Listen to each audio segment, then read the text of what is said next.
So chapter number 5, relations and sets and relations.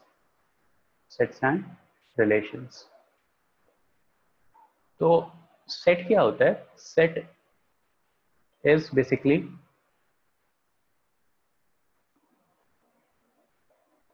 ऐसा कुछ नहीं है कि पार्ट 2 के लिए अलग बुक बनानी है, चैप्टर वाइज चलते रहो ना उसी नोटबुक में। अगर आपने कॉलेज लेक्चर के लिए एक बुक बनाई हुई है, नोटबुक बनाई हुई है, तो उसी में मूव करते रहो। चैप्टर नंबर 5 बुक 2 डाल दो हेडिंग। हाँ बोलो सर। पार्ट 2 बनाया फिर भी चलेगा क्या, मतलब और एक बुक पार्ट 2 के लिए? वही तो मैंने बोला बेटा कि there is no need for a separate notebook. Same ही टॉपिक्स तो है, सेम ही, मतलब कॉलेज लेक्चर के लिए एक नोटबुक फॉलो करो, अदर नोटबुक। और ये वैसे ही आपका चॉइस होना चाहिए ना, ये मुझसे क्यों पूछते हो कि सर इस चैप्टर के लिए नई नोटबुक बनाओ। कुछ बच्चे A4 पे लिख रहे होंगे, स्टेपल करेंगे, चैप्टर वाइज स्टडी करेंगे, ये आपका चॉइस होना चाहिए। मुझे क्या पता कि नोटबुक बनानी है नहीं, मुझे तो बस अटेम्प्ट से मतलब है कि आप अटेम्प्ट कर रहे हो कि नहीं कर रहे हो। Okay sir. मतलब ऐसा नहीं कि I am, you do not have to show me the notebook to get the internal marks. लेकिन अगर आपको स्कूल में शो करना पड़ेगा तो आपको इसको उसके लिए मेंटेन रखनी है। तो you just maintain a notebook, ठीक है, जिसमें आपने अपने सारे चैप्टर्स नोट किए हुए हैं। उसमें रफ में करो चाहे फेयर में करो, मैथ्स में ऐसा कुछ बहुत हार्ड एंड फास्ट रूल नहीं है कि you have to show all the मतलब आंसर की शीट में तो obviously you have to write it in a particular sequence, but whereas in your this class work notebook और जो भी आप कर रहे हो, तो यहाँ पे बस आपका अटेम्प्ट मैटर करता है कि आप किस तरह से अटेम्प्ट कर रहे हो। ओके, तो सेट क्या होता है? Set is something that is collection of object, collection of well defined objects. अब अगर मैंने बोला कि वेल डिफाइंड ऑब्जेक्ट्स है, तो वेल डिफाइंड ऑब्जेक्ट्स क्या होते हैं, कोई बताएगा? एनीवन?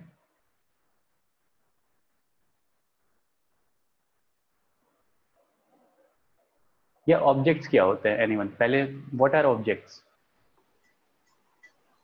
काउंट कर सकते हैं जिसे।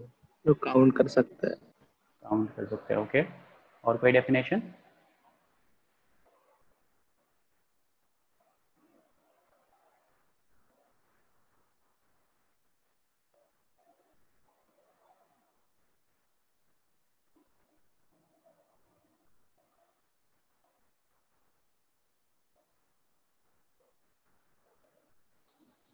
ओके, लेट्स से मैंने बोल दिया कि सेट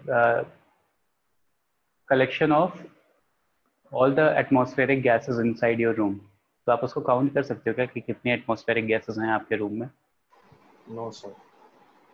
ऑक्सीजन भी होगी, नाइट्रोजन भी होगी, बहुत सारी गैसेस होंगी, कुछ बहुत छोटे छोटे अमाउंट्स में।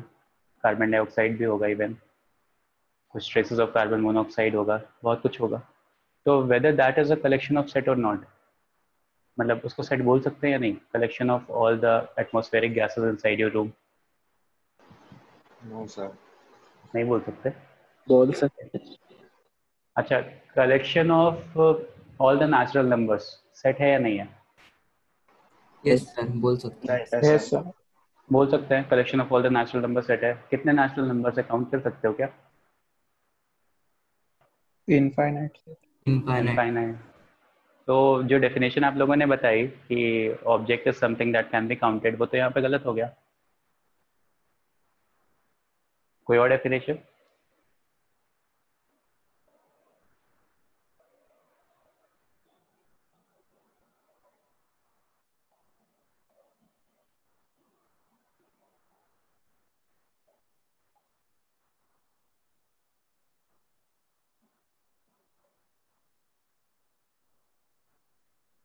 ऑब्जेक्ट कैन बी एनीथिंग, ठीक है, countable, uncountable, finite, infinite, anything. Even आप हैप्पीनेस को भी यहाँ पे क्या ऑब्जेक्ट बोल सकते हो, एक फीलिंग को भी आप एक ऑब्जेक्ट बोल सकते हो, एक नंबर को भी जिसका कोई फिजिकल एसेंस नहीं है, कोई फिजिकल प्रेजेंस नहीं है।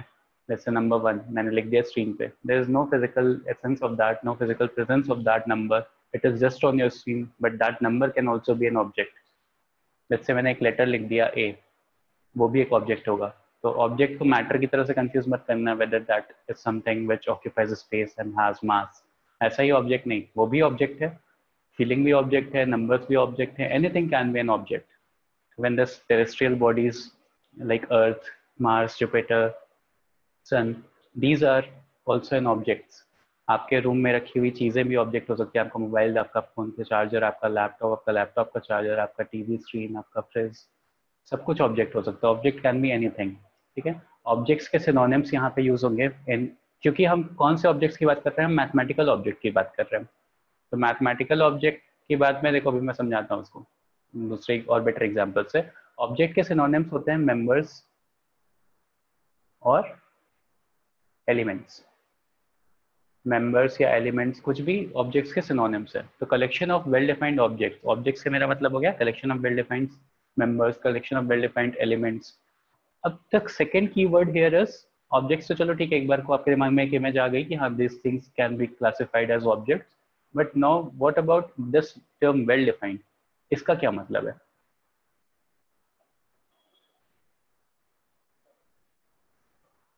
जैसे मान लो मैंने बोल दिया, यूनिवर्सली एक्सेप्ट। हाँ मतलब कह सकते हो यूनिवर्सली एक्सेप्टेड। थोड़ा बेटर एग्जांपल देकर के समझाओगे तो ज्यादा बेटर वे में समझ में आएगा।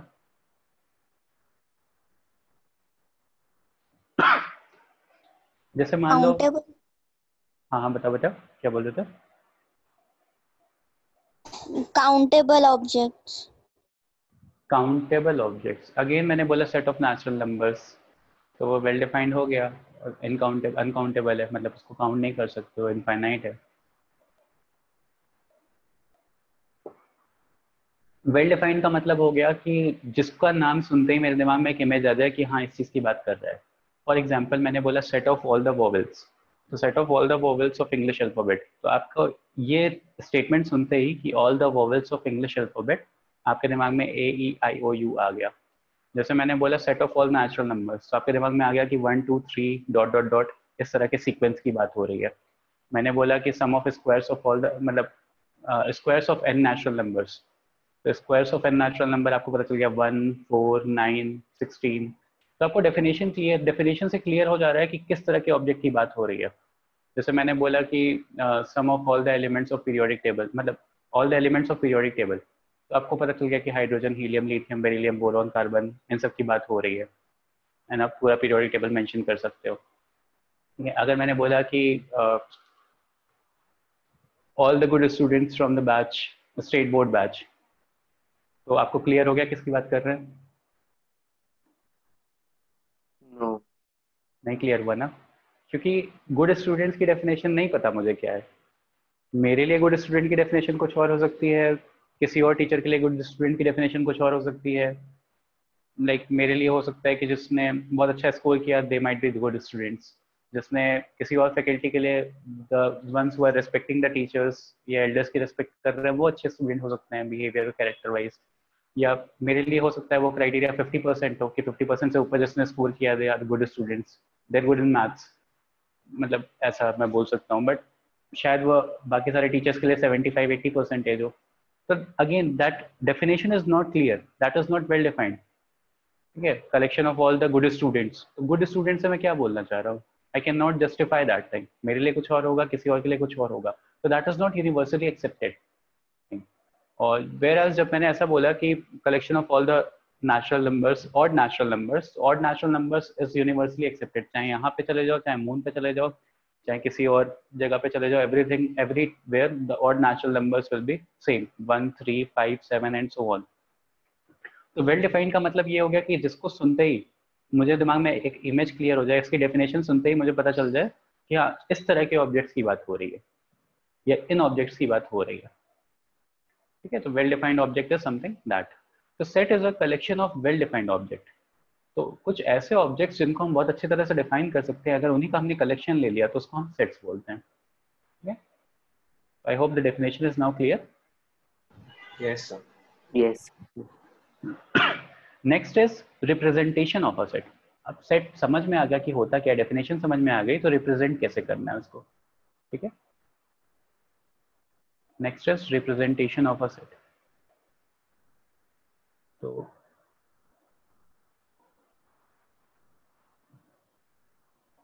रिप्रेजेंटेशन ऑफ अ सेट में देखो क्या होगा, दो तरह के मेथड्स होते हैं मेरे पास।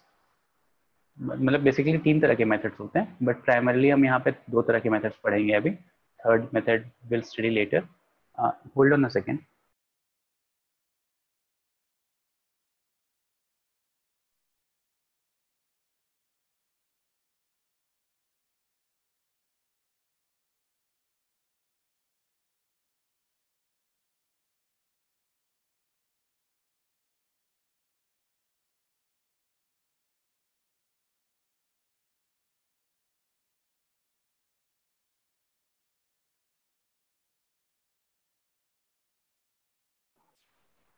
हाँ, सॉरी अबाउट दैट.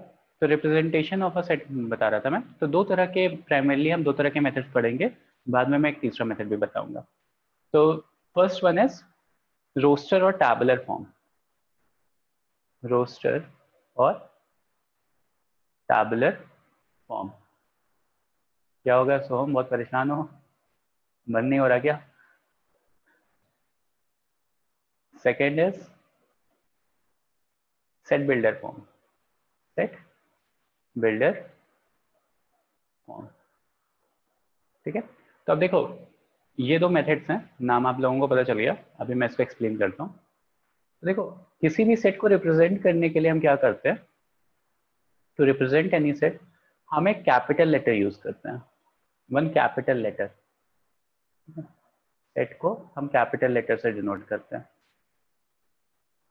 उसके बाद इक्वल साइन आता है. फिर क्या बोला था मैंने? Collection of objects. तो कलेक्शन ऑफ ऑब्जेक्ट्स क्या होते हैं? ऑब्जेक्ट कैसे होते हैं? यूनिक होते हैं. जैसे आप लोगों को पता है कि इनइक्वालिटी में क्या होता है? एक रेंज ऑफ वैल्यूज आती है. जैसे मान लो ए से बी बोला, तो मैंने आपको पता है कि ए से लेकर के बी तक के बीच की सारी वैल्यूज आती है. वेयर अगर मुझे कुछ पर्टिकुलर एलिमेंट्स को डिनोट करना होता है तो मैं कर्ली ब्रैकेट्स का यूज करता हूँ. राइट. जैसे मान लो ए कॉमा बी बोला, तो इसका मतलब हो गया कि बस ए और बी की बात कर रहे हैं. तो सेम गोज फॉर यहाँ पे भी मैथ्स में यही चीजें फॉलो होती है. Since this is a collection of elements, हमें रेंज ऑफ वैल्यूज की बात नहीं करनी है, हमें कलेक्शन ऑफ सर्टेन एलिमेंट्स की बात करनी है, तो हम कर्ली ब्रैकेट्स का यूज करते हैं. और हर एलिमेंट को हम कॉमा सेपरेटेड रखते हैं.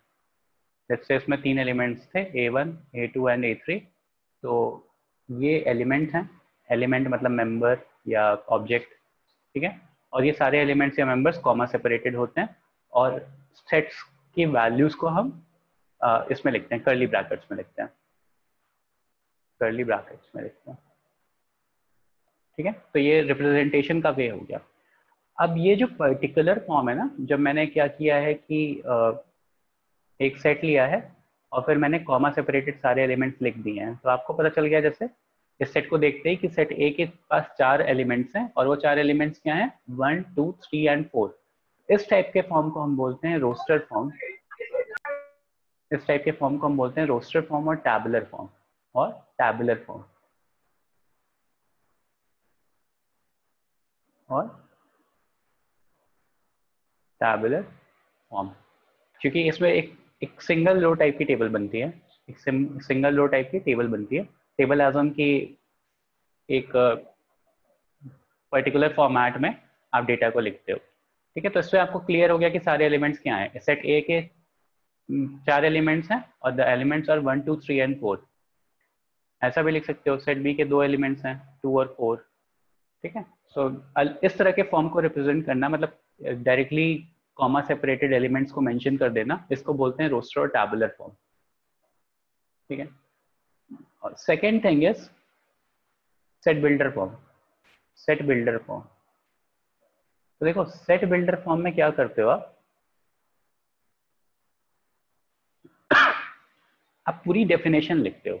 आप पूरी डेफिनेशन लिखते हो. जैसे मान लो मुझे एक सेट है जिसके एलिमेंट्स हैं ए ई आई ओ यू. ठीक है. ये रोस्टर फॉर्म और टैबुलर फॉर्म है. अब इसका सेट बिल्डर फॉर्म मुझे लिखना है, तो मैं क्या करता हूँ? सेट ए लिखूंगा, कर्ली ब्रैकेट ओपन करूंगा, एक एलिमेंट लूंगा, let that element be x, ऐसे बोलते हैं, मतलब मान लिया कि वो एलिमेंट एक्स है. इस सिंबल का मतलब होता है सच दैट. मैथ्स में इसका मतलब होता है, वैसे तो कोलन होता है ये, बट मैथ्स में इसका सिग्निफिकेंस होता है सच दैट का. X such that x is an element of, अभी छोड़ो, x such that x is a vowel. कहाँ का वॉवेल है? ग्रीक अल्फाबेट का, इंग्लिश अल्फाबेट का, हिंदी अल्फाबेट का, Hindi alphabet, English alphabet. English alphabet का, इंग्लिश अल्फाबेट। ठीक है, तो देखो ये जो डेफिनेशन होती है ना, जस्ट लाइक राइटिंग इन सच अ वे जहाँ पे x such that x is a vowel of English alphabet. अगर मैंने कुछ ऐसा लिखा है, इसको डिफाइन किया है वर्ड्स में, ठीक है, तो इस टाइप के फॉर्म को हम बोलते हैं set builder form. This is my set builder form. ठीक है, अब देखो यहाँ पे क्या होता है, बेसिकली आप एक वेरिएबल ले रहे होते हो जिसको मैंने x बोला है इस पर्टिकुलर सिचुएशन में, और उसको हम कहाँ वेरी करा रहे होते हैं? उसको हम इंग्लिश अल्फाबेट पे वेरी करा रहे होते हैं। और हमें जब जब जब वॉवेल एक्सट्रैक्ट होगा, जब मैंने क्या बोला कि x को कहाँ पे वेरी करा रहे हो? इंग्लिश अल्फाबेट्स पे वेरी करा रहे हो। एंड x की डेफिनेशन क्या है कि x should be a vowel. तो आपने इंग्लिश अल्फाबेट पे x को मूव कराना शुरू किया, x की वैल्यू आपने a डाली, x की वैल्यू आपने b डाली, x की वैल्यू आपने c डाली, एंड सो ऑन। जब जब हमें एक वॉवेल एक्सट्रैक्ट होगा तो हम उसको सेट का पार्ट बना लेंगे, अपने सेट के कलेक्शन में डाल देंगे। तो हमने x एक वेरिएबल था, उसको इंग्लिश अल्फाबेट पे मूव कराना शुरू किया, and whenever I am getting a vowel, I am extracting that vowel, and that will become my part of set A। इस तरह से समझ सकते हो इसको। तो अगर आपने x को इंग्लिश अल्फाबेट्स पे वेरी कराना शुरू किया, वेरिएबल है तो वेरी कराओगे उसको, मूव कराओगे उसको, एंड लेट्स से आप a पे पहुंचे तो a इज अ वॉवेल, तो आप उसको एक्सट्रैक्ट कर लोगे। फिर b c d आपने इग्नोर मार दिया, फिर आप e पे पहुंचे, e को आपने एक्सट्रैक्ट कर दिया। तो this is how this set builder form works. ये डेफिनेशन के अकॉर्डिंग ये मूव करता है, and whenever I am getting the required value as per the definition or the requirement, I am extracting that value and writing it in my set। ठीक है sir हाँ sir वो colon की जगह slash आता है ना सच दैट के लिए? हाँ, मैं बता रहा हूँ बेटा, वो भी एक डेफिनेशन है। Like instead of this colon you can also right this, मतलब एक फॉरवर्ड स्लैश नहीं है, ये एक स्ट्रेट लाइन है। मॉड वाला जो होता है ना, स्ट्रेट लाइन होती है। तो एक्स सच दैट ये भी यूज कर सकते हो आप, इसका भी मतलब सच दैट ही होता है। ठीक है, तो कई जगह आप ये देखोगे, कई जगह आप ये देखोगे, दोनों इज एक्सेप्टेड, दोनों सही है। जैसे मैं क्या बोल रहा था, यहाँ वेरी कराने वाली चीज, उसको ऐसे देखो। लेट्स से मैंने एक सेट डिफाइन किया, सेट बी, कैपिटल लेटर से ही डिनोट करोगे हमेशा सेट्स को। X such that x is an element of, देखो इसका मतलब होता है, ये ग्रीक अल्फाबेट है एप्सिलॉन, इसको एप्सिलॉन बोलते हैं। इसका मतलब होता है, ग्रीक अल्फाबेट में एप्सिलॉन बोलते हैं, मतलब इंग्लिश में एप्सिलॉन बोलते हैं, ग्रीक अल्फाबेट है। इसका मतलब होता है, मैथ्स में इसका मतलब होता है बिलोंग्स टू, बिलोंग्स टू। ठीक है, X is an element of, पढ़ते कैसे हैं? पढ़ते हैं एलिमेंट ऑफ से। तो x is an element of natural number, मतलब X belongs to natural number, मतलब इसका हो गया बिलोंग्स टू। पढ़ते हैं X element of natural number, X epsilon N नहीं पढ़ते हैं। ठीक है, एप्सिलॉन बोलते नहीं है, मतलब इसका जैसे फाई को अच्छा चलो अभी पढ़ोगे बाद में, अभी आगे। ठीक है, तो x is an element of natural numbers, और मतलब हो जाता है x belongs to natural numbers. तो मैंने लेट्स से एक सेट डिफाइन किया, सेट में मैंने बोला x such that x is an element of natural numbers and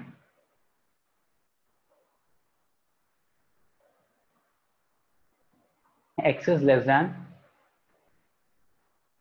और इक्वल टू 5। ठीक है, अब ऐसा मैंने एक सेट डिफाइन कर लिया, ये मैं मिटा दे रहा हूँ। अच्छा रहने दो इसको। ठीक है, अब देखो ध्यान से, आपके दिमाग में इस स्टेटमेंट को पढ़ के आपके दिमाग में क्लियर हो गया कि सेट बी की क्या क्या वैल्यूज हैं। सेट बी की वैल्यूज हैं 1 2 3 4 एंड 5। 5 को इंक्लूड किया है ना, लेस देन और इक्वल टू 5। तो 1 2 3 4 5, 5 एलिमेंट्स आ गए। तो this is my set builder form, ये ऊपर वाला is my set builder form, and this is my roster और tabular form, roster form, set builder form और टैबुलर फॉर्म। ठीक है, अब देखो कई जगह ये एंड की जगह ना सेमी कॉलन में यूज होता है। Like the definition will be b is equals to x such that x is an element of natural number, x is less than or equal to 5। ठीक है। कई जगह ये कंडीशन डिफाइन करने के लिए एंड की जगह ये भी यूज होता है। तो बेसिकली देखो दो तरह की चीजें होती हैं मेरे सेट बिल्डर फॉर्म में। One is definition part, definition की एक्स है कैसा, एक्स को वेरी कहाँ पे कराना है। And second is condition, condition part. Condition part में क्या होता है कि किस कंडीशन के अकॉर्डिंग वेरी कराना है। ठीक है। अगर कंडीशन यूजुअली नहीं होती है तो फिर बहुत बड़ा सेट हो जाता है, इनफाइनाइट सेट की तरफ टेंड करने लगता है। अब ध्यान से देखो, मैं जो बता रहा था आप लोगों को कि एक्स को वेरी कराना है, उसका मतलब क्या होता है। What I was saying in last page was कि x such that x is a vowel of English alphabet। तो English alphabet के पे आपने वेरी कराया है और जब आपको वॉवल मिला है तो आपने उसको एक्सट्रैक्ट किया है। यहाँ पे देखो क्या है, डेफिनेशन के अकॉर्डिंग आप वेरी कराओगे, कंडीशन के अकॉर्डिंग आप एक्सट्रैक्ट करोगे। x such that x is an element of natural number, तो ये डेफिनेशन हो गई। तो अब आपने क्या किया, नेचुरल नंबर्स पे x को वेरी कराना शुरू किया, 1 2 3 4 5 6 7 8 9 10 एंड सो ऑन। ठीक है। अगर कंडीशन नहीं दी रही होती तो आप रुकते कैसे, तो आप इनफाइनाइट सेट हो जाता वो।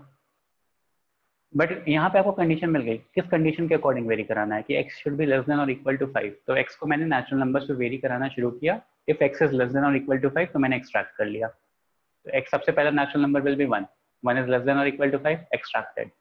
Same goes for 2 3 4 5। अब 5 से बड़ा कोई भी वैल्यू एक्सट्रैक्ट नहीं होगी because this condition will never be satisfied. तो this was my whole point of saying कि सेट बिल्डर फॉर्म में x को वेरी कैसे कराते हैं। So I hope this would be clear अभी। Yes, sir. सर हाँ बेटा। सर ऐसा जरूरी तो नहीं है ना कि एक्स नेचुरल नंबर तक ही बिलोंग होगा। अब डेफिनेशन मैंने ऐसे दी है तो यहाँ तो जरूरी है इस पर्टिकुलर केस में। Okay sir. अगर यहाँ मैं इंटीजर बोल देता तो इंटीजर होता फिर वो। ठीक है। अगर मैं रियल नंबर बोल देता तो रियल नंबर होता फिर वो। ठीक है। सर तो हाँ, x के जगह y भी ले सकते हैं ना? कोई भी एलिमेंट ले सकते हो बेटा, बस यहाँ पे सब में सबको वाई करना पड़ेगा, जेड करना पड़ेगा। और अंदर वाले अल्फाबेट्स यूजुअली स्मॉल होते हैं, यूजुअली स्मॉल होते हैं, जरूरी नहीं है कि स्मॉल हो, यूजुअली स्मॉल होते हैं। और ये कैपिटल लेटर से ही डिनोट होता है, this will be a capital letter. ठीक है। ओके। जैसे मान लो मैंने एक सेट बिल्डर फॉर्म, इसका सेट बिल्डर फॉर्म आप लोग बताओ। जैसे मेरे पास एक सेट y है, y इज इन कैपिटल, मेरा y ऐसा ही बनता है।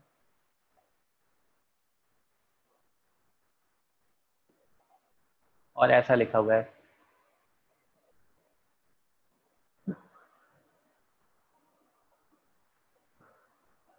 तो इसका सेट बिल्डर फॉर्म क्या होगा,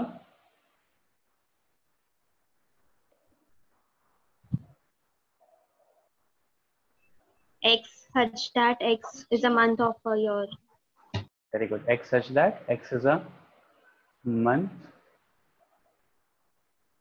of year, month of year. ठीक है। इसका सेट बिल्डर फॉर्म हो गया। तो सच दैट के लिए आप ऐसे स्ट्रेट लाइन भी यूज कर सकते हो, कॉलम भी यूज कर सकते हो, दोनों चलेगा।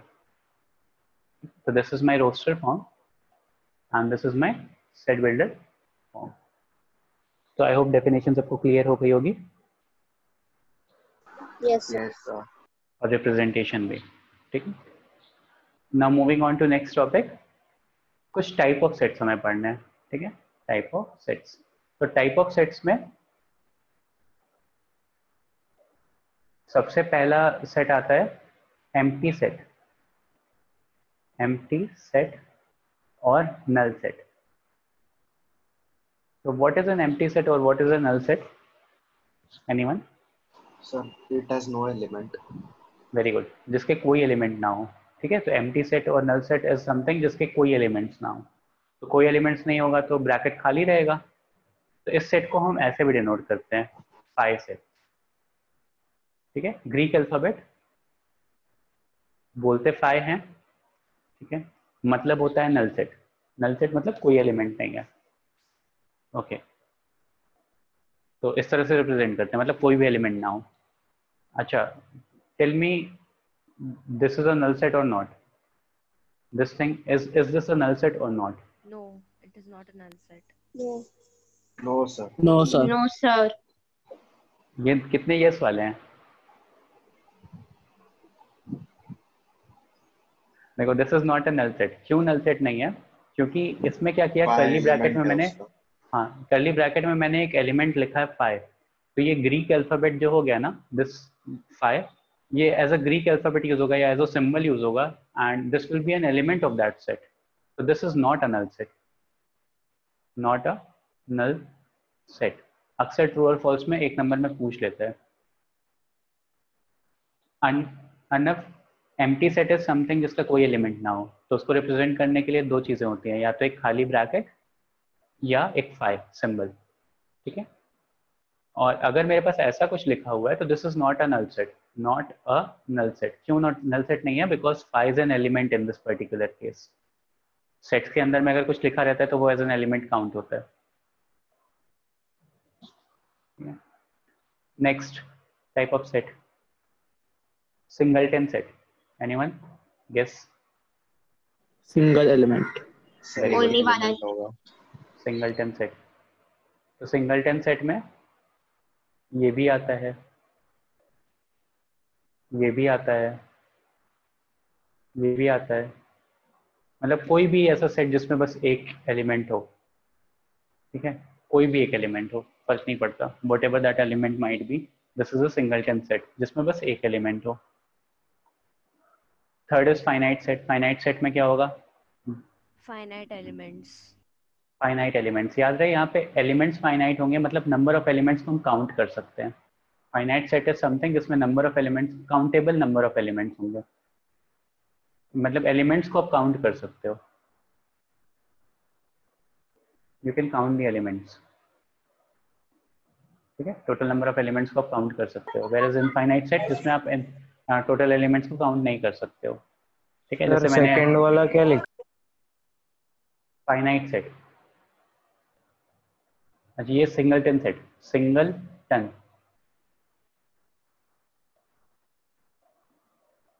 Singleton sir set. इन सब की डेफिनेशन है वो सब याद रखनी पड़ेगी क्या टेक्स्ट बुक में जो है? डेफिनेशन याद रखनी पड़ेगी बेटा। डेफिनेशन क्यों याद रखनी पड़ेगी? जैसे मान लो कहीं क्वेश्चन में आ गया कि, क्वेश्चन फ्रेज करते वक्त आ गया कि the value for such is a singleton set, तो आपको पता होगा कि हाँ एक ही आंसर की एक्सपेक्टेंसी आपसे है। पॉइंट हाँ समझ सर। रहे हो? तो इस तरह से आपको ये चीज़ें वैसे तो नाम से ही क्लियर हो जाती हैं, हाँ कुछ सर। ऐसा बहुत डिफिकल्ट आएगा तो बताऊंगा। फाइनाइट सेट, ठीक है, फाइनाइट सेट में जिसमें नंबर ऑफ एलिमेंट्स को आप काउंट कर सकते हो। फोर्थ इज इनफाइनाइट सेट जिसमें टोटल नंबर ऑफ एलिमेंट्स को आप काउंट नहीं कर सकते हो।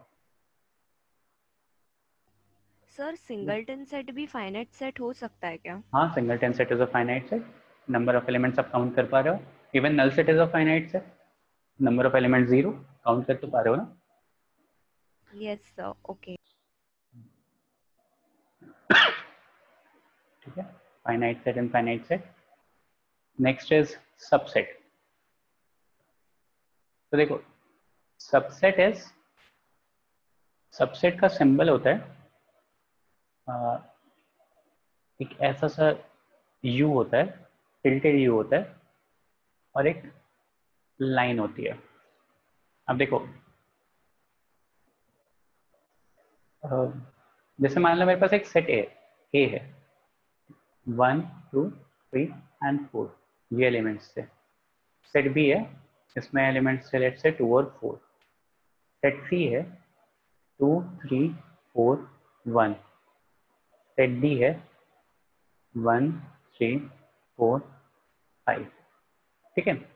अब कैसे लिखते हैं इसको, पढ़ते कैसे हैं? जैसे मान लो मैंने लिख दिया बी डिसम्बल ए, तो इसका मतलब होता है, पढ़ते ऐसे हैं, B is a subset of A, B is a subset of A। Pronunciation ऐसा आता है, मतलब पढ़ते ऐसे हैं, रीड ऐसे करते हैं कि B is a subset of A। अब देखो B is a subset of A का मतलब, सबसेट की डेफिनेशन ये होती है कि ये जो लेफ्ट हैंड साइड पे लिखा है जो सबसेट है एक्चुअली में, B is a subset of A, तो B के सारे element should be present in A। Left hand side पे जो चीज़ लिख रहे हो उसके सारे element should be present on the right hand side वाला एलिमेंट, ठीक है। All elements of left hand side should be present in set on right hand side. Definition is something कि B is a subset of A, मतलब पढ़ते इसको ऐसा हो, B is a subset of A, and इसका मतलब होता है कि all the elements of left hand side should be present in the set on right hand side. Right hand side वाले set में सारे elements present होने चाहिए left hand side वाले set के, ठीक है? तो B is a subset of 8. Is this true or false? True. True है क्योंकि B के सारे एलिमेंट्स A में प्रेजेंट हैं, ठीक है? अगर मैंने बोला C is a subset of A, तो ट्रू और फॉल्स? ट्रू ट्रू ट्रू है ना? This is also true because C के सारे एलिमेंट्स A में प्रेजेंट हैं, ठीक है? अच्छा, एक और चीज मैंने नहीं बताई, एलिमेंट्स को लिखने का कोई सीक्वेंस नहीं होता, लाइक 1 2 3 4 ऐसा लिखना जरूरी नहीं है। 2 3 4 1 भी लिखोगे तो भी वो A ही रहेगा। 1 2 3 4 की जगह आप 1 कोई भी सीक्वेंस में लिख लो, एलिमेंट्स का सीक्वेंस मैटर नहीं करता। You do not have to write it in ascending order और डिसेंडिंग ऑर्डर। जैसे फॉर एग्जाम्पल अगर मैंने लिख दिया मोहन सोहन रोहन, तो क्या ऑर्डर होगा? कोई जरूरी नहीं है ना कि मोहन पहले हो, सोहन बाद में हो, फिर रोहन हो। जैसा मैंने बोला है वैसा ही हो सकता है Rohan Sohan Mohan. Basically collection of all these three is a set. अब किस सीक्वेंस में, सीक्वेंस मैटर नहीं करता इनसाइड इनसाइड द पैरेंथेसिस बोलते हैं इसको। इनसाइड द पैरेंथेसिस किस सीक्वेंस में वो मैटर नहीं करता, बट सारे एलिमेंट्स मैटर करते हैं। ऑल्सो किसी भी एलिमेंट को आप रिपीट नहीं कर सकते हो inside a set. Like if I have written 1 तो I will not write another 1 here. एक 1 लिख दिया है, दैट इज ओके। मतलब जो एलिमेंट्स होते हैं वो यूनिक होते हैं, they are not repeated inside a single set. A set में ही मैं 2 बार 1 नहीं लिख सकता हूँ। All the elements are unique. तो all the elements inside a set are unique. All the elements inside a set are unique, ये लिख लो कहीं पे। Secondly, the order of the elements does not matter inside a particular set. The order of elements does not matter. All the elements inside a set are unique. All the elements are unique inside a set. All the elements are unique for a set. कोई भी definition choose कर लो. All the elements are unique for a set. Second, the order of the elements does not matter for a set. The order of लिखना है starting में, कहीं पे भी लिख लो बेटा, बस वो पॉइंट होना चाहिए आपके नोटबुक में, जिससे कि आप कभी भी रिवीजन करो। ये तो 1-1 मिनट में रिवीजन होंगे सारे, तो आपको एक ध्यान में रहे।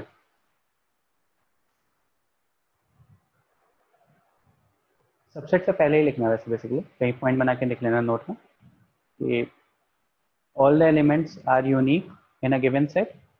और सेकेंड चीज क्या बोली थी मैंने कि the order of the sets do not matter. The order of the elements of the set do not matter. Okay, now coming back to this point, देखो B is a subset of A। अगर left hand side वाले के सारे elements A में, दूसरे right hand side वाले के element उसमें प्रेजेंट हैं, तो हम बोल देंगे कि सबसेट है। दैट इज ट्रू, ठीक है? इसको बोलते हैं, जो राइट हैंड साइड पे लिखा रहता है, इसको बोलते हैं सुपर सेट। तो लेफ्ट हैंड साइड वाले को सबसेट बोलते हैं, राइट हैंड साइड वाले को सुपर सेट बोलते हैं। राइट हैंड साइड वाले को सुपर सेट बोलते हैं, ठीक है? सर यूनिवर्सल सेट भी बोल सकते हैं ना? क्या बोल सकते हो बेटा? फिर से पूछना। Universal set. यूनिवर्सल सेट अभी आएगा बेटा, अभी आगे, अभी रुक जाओ। अच्छा कोई किसी चीज का सबसेट है तो जरूरी नहीं है कि वो यूनिवर्सल सेट हो जाए, ओके। वो बताऊंगा मैं।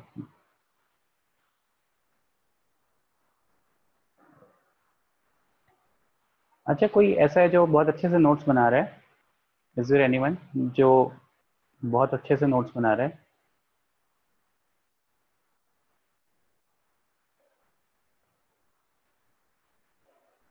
कोई नहीं है? सर आप हाँ। ऐसा क्यों पूछ रहे हो? आजा नयन तन्वीर, मैं इसलिए ऐसा पूछ रहा हूँ बिकॉज अगर आप लोगों ने अच्छी राइटिंग में अच्छे से नोट्स बनाया है तो आप ही लोग शेयर कर देना। मेरी राइटिंग तो खराब होती है, मतलब मुझे शेयर कर देना, मैं देखूंगा अगर कोई पॉइंट मिस नहीं हुआ है तो फिर I will be sharing that note on the group, क्योंकि कुछ चीज़ें मैं डिक्टेट कर रहा हूँ वो मैं लिख नहीं रहा हूँ ना यहाँ पे, इसलिए भी मैं पूछ रहा हूँ।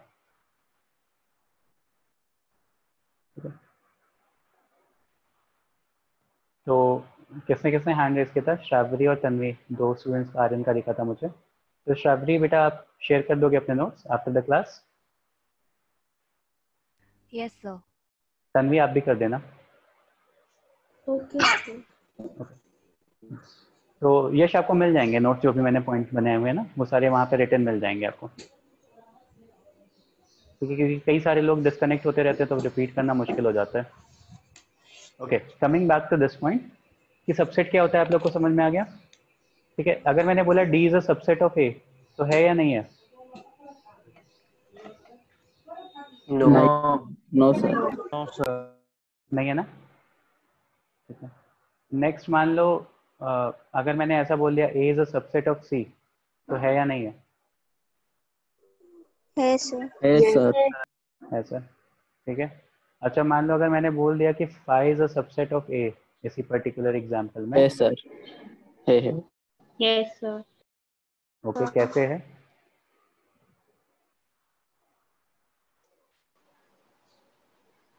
कैसे है? फाइव तो सेट नहीं है ना। फाई का मतलब हो गया नल सेट बेटा। Answer. Phi null set is a subset of every set, ये कॉल लाइन लिख लो, null set is a subset of every set. Null set is a subset of every set. इसको ऐसा समझो कि लेट्स से मेरे पास 4 प्लेयर्स थे, player 1, player 2, player 3 and player 4। ठीक है, now what I have to do is कि मुझे इन चारों में से जो भी बेस्ट प्लेयर्स होंगे या बेस्ट प्लेयर होगा उसको आगे टूर्नामेंट में भेजना है। मतलब these 4 players are under my supervision and whosoever I think is the best suited for going to higher level I have to send them। ठीक है, अब मेरे पास क्या ऑप्शन है कि मैं चारों को भेज सकता हूँ, 3 को भेज सकता हूँ, 2 को भेज सकता हूँ, 1 को भेज सकता हूँ, किसी को भी नहीं भेज सकता हूँ, सारे ऑप्शन है मेरे पास। तो जो मेरा सिलेक्शन जो होगा that will be a subset of these 4 players.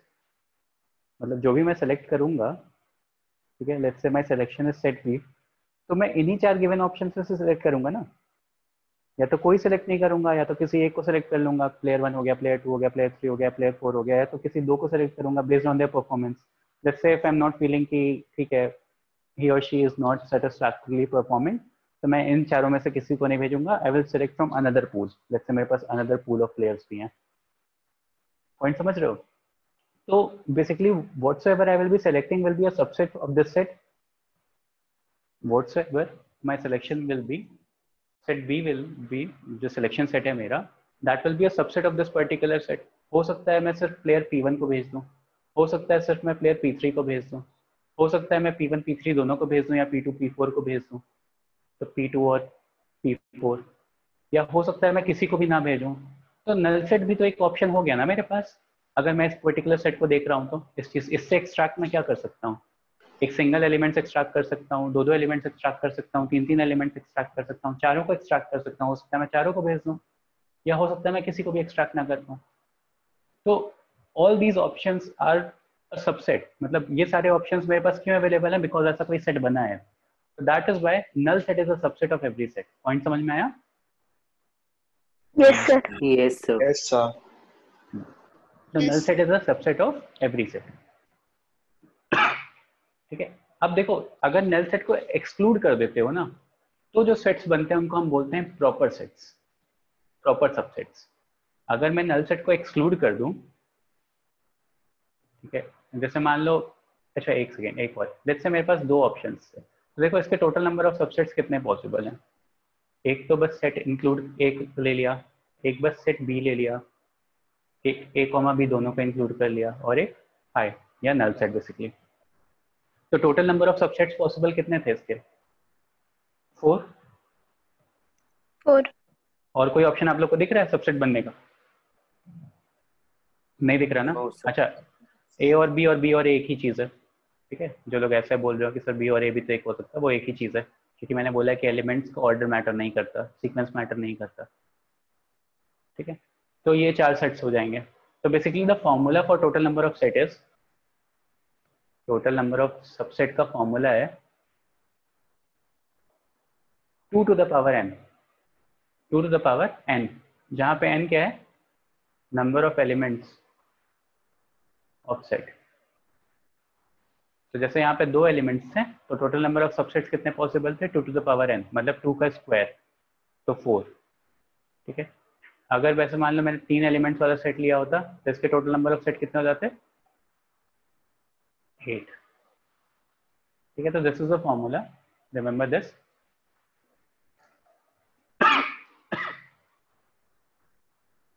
Next term is proper subset, जो मैं बता रहा था, प्रॉपर सबसेट। तो प्रॉपर सबसेट क्या होते हैं ना? प्रॉपर सबसेट इज जब मैं किसी भी सबसेट में से नल सेट रिमूव कर देता हूं, तो जो सेट्स बचते हैं उनको हम प्रॉपर सबसेट बोलते हैं। मतलब किसी भी सबसेट में से जब मैं नल सेट को रिमूव कर देता हूं, नल सेट को रिमूव कर देता हूं, जैसे मान लो यहाँ पे टोटल नंबर ऑफ सेट्स कितने पॉसिबल थे? 2 to the power n 4 possible था, ठीक है? इसमें से अगर मैंने नल सेट को रिमूव कर दिया -1, मतलब एक नल सेट को रिमूव कर दोगे तो -1 करना पड़ेगा ना, तो जितने नंबर ऑफ सबसेट्स बचे इनको हम प्रॉपर सबसेट्स बोलते हैं। तो total number of proper subsets कितने हो जाते हैं? Total number of proper subsets हो जाते हैं 2 to the power n -1। ये -1 क्यों होता है? क्योंकि मैंने इस नल सेट को रिमूव कर दिया है।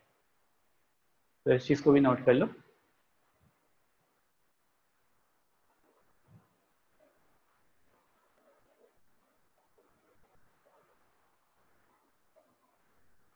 इस चीज को भी नोट कर लो।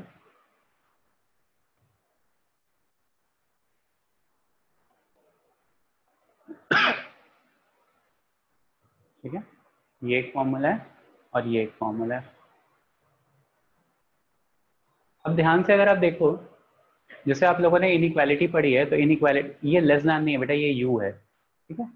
सी को एक्सपैंड किया है ऐसा सोच लेना, तो वो होता है सबसेट का सिंबल। तो ऐसा लेस दैन वाला सिंबल मत सोचना, ऐसा मत सोचना, this is not that symbol, ठीक है?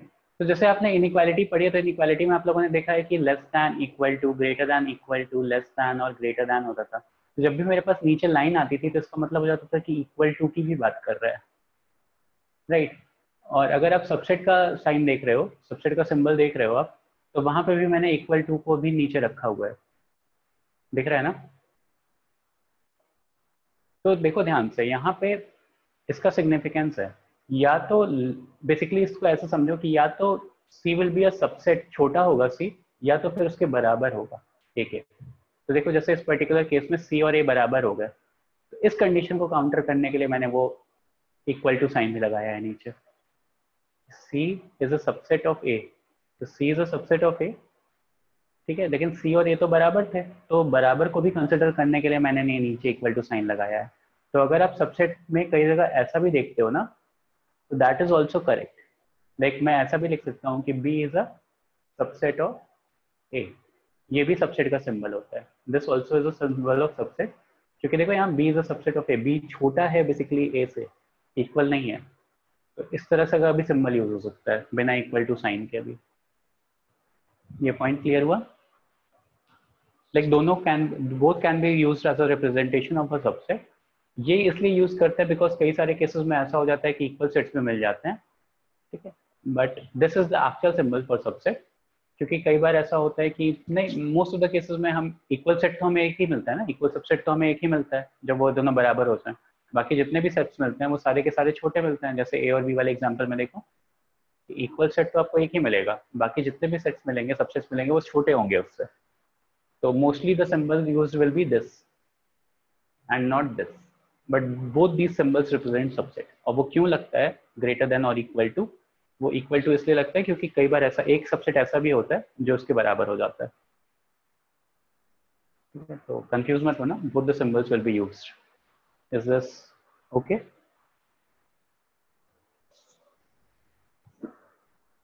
यस या no? Yes, sir. Yes, sir.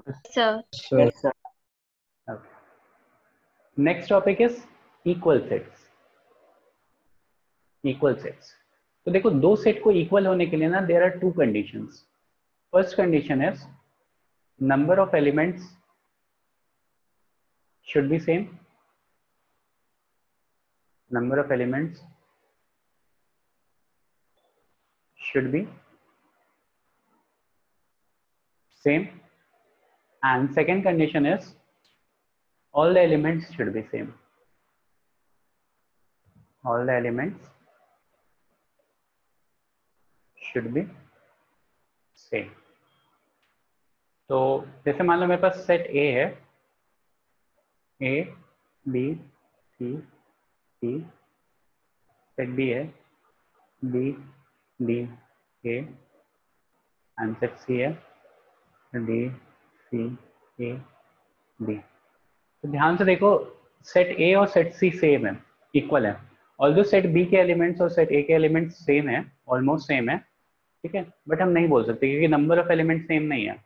दो सेट को हम इक्वल तभी बोल सकते हैं, set A is equal to set C, ये हम तभी बोल सकते हैं जब दोनों के नंबर ऑफ एलिमेंट्स भी सेम हो जाए. यहाँ भी 4 है, यहाँ भी 4 है, ऑल्सो दोनों के एलिमेंट्स भी सेम हो जाए. यहाँ पे भी ABCD है, यहाँ पे भी ABCD 4 एलिमेंट्स हैं.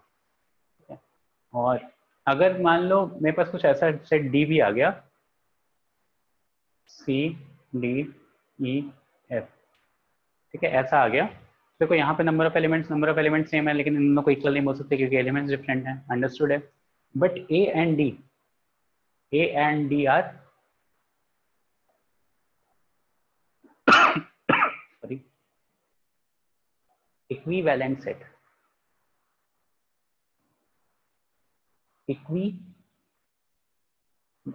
Equivalent set, EQUIVALENT, equivalent set. Equivalent set की डेफिनेशन क्या हो जाती है? Number of elements should be same. Similarly C and D भी इक्विवेलेंट सेट है, और कोई भी इक्वल सेट इक्विवेलेंट सेट तो होता ही है because number of elements should be same. अगर नंबर ऑफ एलिमेंट्स सेम हो जा रहे हैं तो इसको हम बोलते हैं equivalent set.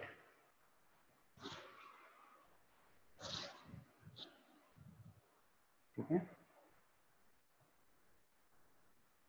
Next is power set. बढ़ूं आगे? Sir, one equal set. Yes sir. नहीं, जो नोट्स बना रहे हैं उनके लिए इम्पोर्टेंट है. बेटा आप लोग बनाओ नोट्स, टेंशन मत लो.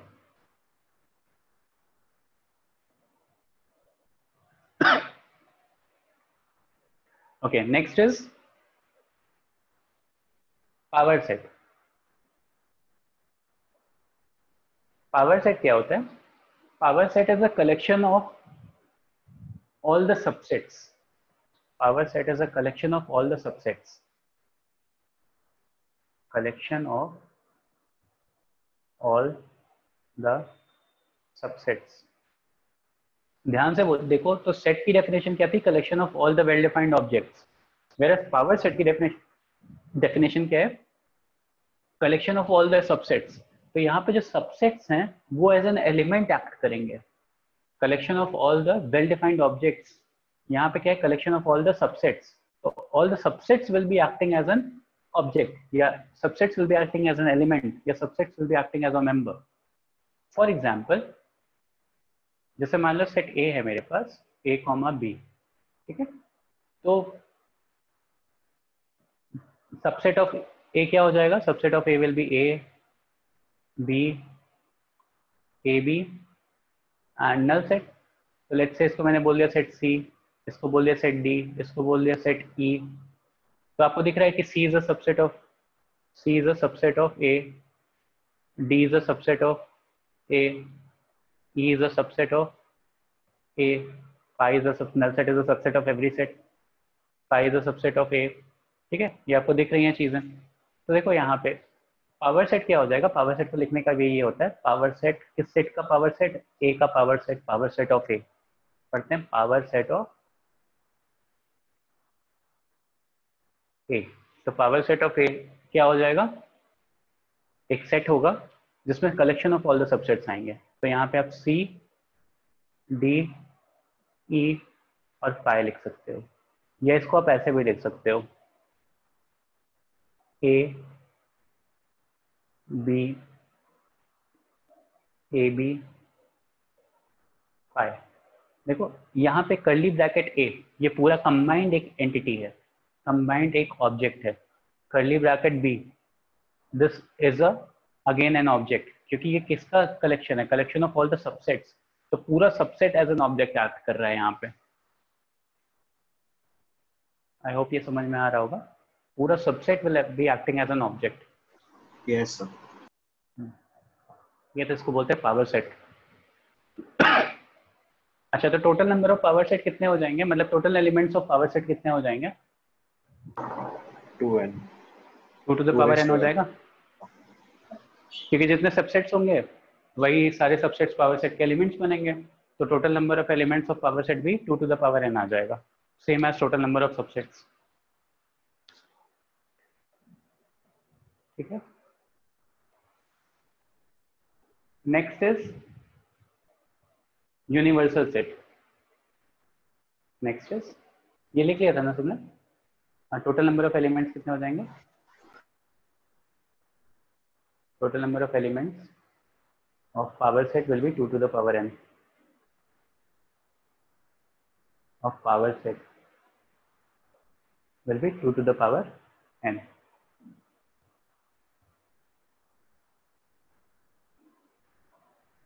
इससे भी पिछले वाला पेज, ये इक्विवेलेंट सेट था। सर इक्विवेलेंट सेट का कोई सिंबल नहीं होता ना? नहीं, कोई सिंबल नहीं होता।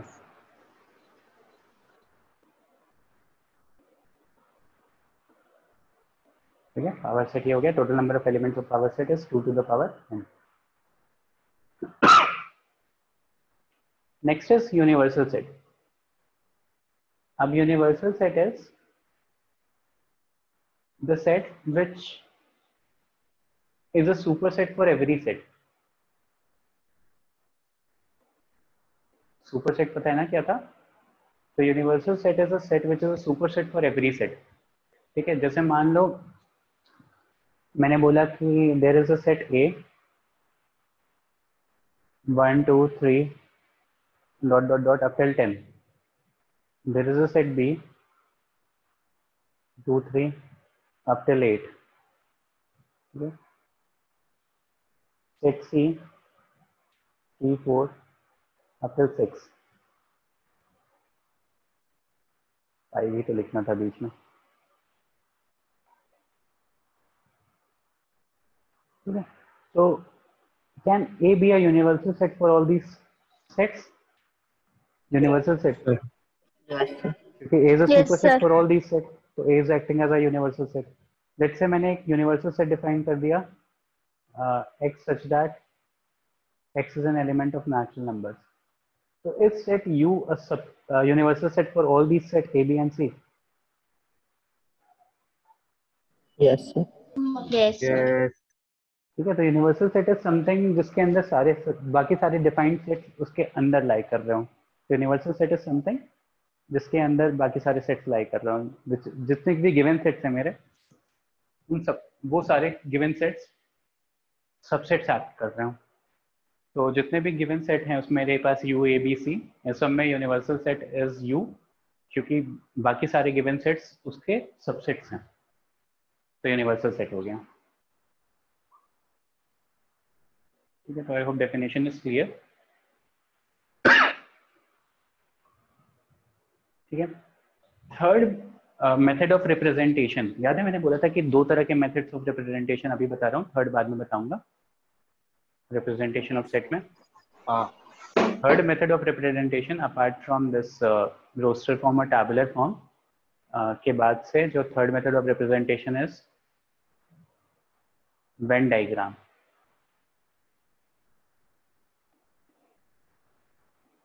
Venn diagram, VENN, Venn diagram. Venn diagram was basically an English logician's development. मतलब बेसिकली उसने इंग्लिश लॉजिक्स को डिफाइन करने के लिए वेन डायग्राम यूज किया था। तो उसने क्या किया था ना, इंग्लिश लॉजिक्स को डिफाइन करने के लिए व्हाट ही डिड वाज कि ही used certain curves. John when नाम था उस इंग्लिश लॉजिशियन का, ठीक है, 1800 समथिंग में, 1850 अराउंड समथिंग इसने इसको डेवलप किया था वेन डायग्राम। इंग्लिश लॉजिशियन था वो जॉन वेन, तो उसी के नाम पे पड़ा है वेन डायग्राम। तो इसको हमने मैथ्स में इनकॉर्पोरेट किया है सेट्स में, क्योंकि बेटर अंडरस्टैंडिंग देता है फिगर्स के थ्रू हमें चीज़ों को रिप्रेजेंट करना। जैसे मान लो मेरे पास सेट ए है, सेट ए के एलिमेंट्स थे 1, 2 एंड 3। तो मैं क्या करूँगा, एक सर्किल या एक रेक्टेंगल से, सर्किल बेसिकली कोई भी कर्व फिगर, एलिप्स भी हो सकता है। एलिप्स मतलब ऐसा कि जैसे आपने पढ़ा होगा कि earth is elliptical, complete circle नहीं है, ऊपर एंड इस वाले पॉइंट पे से एंड इस वाले पॉइंट से थोड़ा सा प्रेस्ड है ऐसा, तो सर्किल थोड़ा एक्सपैंड हो जाता है, तो एलिप्टिकल होता है, उसको एलिप्स बोलते हैं। एलिप्स इज बेसिकली इस टाइप का फिगर, ठीक है, कि फ्लैट सर्किल टाइप। उसको ऊपर से और इधर से प्रेस करोगे तो इधर से और इधर से बल्ज करेगा, बल्ज आउट करेगा, और इधर से और इधर से कंप्रेस होगा। Ellipse is that figure. तो बेसिकली किसी भी कर्व फिगर को डिनोट करने के लिए उसने कर्व फिगर, चाहे वो एलिप्स हो जाए चाहे सर्किल हो जाए, क्लोज्ड कर्व फिगर या एक रेक्टेंगल या स्क्वायर टाइप का रिप्रेजेंटेशन किया। तो इसमें हम क्या करेंगे, let's say this represents set ए, तो इसमें मैं सारे एलिमेंट्स को सेपरेटली लिख लूंगा।